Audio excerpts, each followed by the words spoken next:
Well, some Lee Summit homeowners say they have had enough. Their basements flooded for the second time in a little more than a year. And we've been following this story since then. That's when one homeowner said they had 6 feet of water in their basement. Cynthia Newsom brings us up to date on that problem that they're facing. Cynthia? Yeah, we are in the 7700 block of Southwest 33rd Street in Lee Summit, and take a look. These are the homes that were affected by flooding last Friday. It was 1 year and 1 week, almost to the day, that their homes flooded last year. Now, then, when I covered the story, homeowners were wondering who's to blame, the city or the developer. Now, they don't care. They just want the problem fixed. There's plenty of room to run around. This week, Janice Still's backyard is a playground.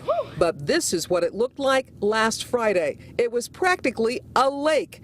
Heavy rains caused flash flooding. 4 feet of water was standing in her backyard. Right where the concrete hits, it just flowed right over the top of the concrete inside the house, just the entire back wall.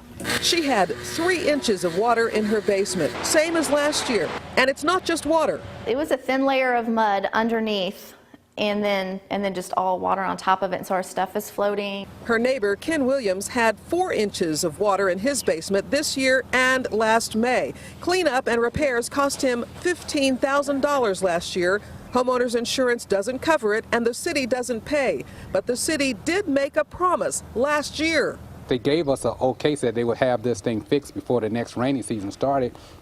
Since then, I put in a theater system in my basement, improved the house, thinking there was gonna be a fix. And 1 year later, there are flags in the ground, but nothing has been done. The city manager blames wet weather.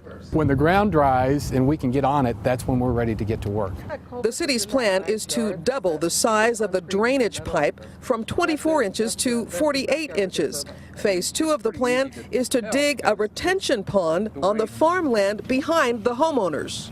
That will capture the flow of the water on the farmer field and slowly dissipate it into the stormwater system. Until the problem is fixed, homeowners will worry. Every time it rains, and rains really hard, we're running down here to check. The homeowners are also worried about mold, whether or not mold could be in their basements, and they wonder if chemicals from the farm could be in some of that runoff water that got into their basements.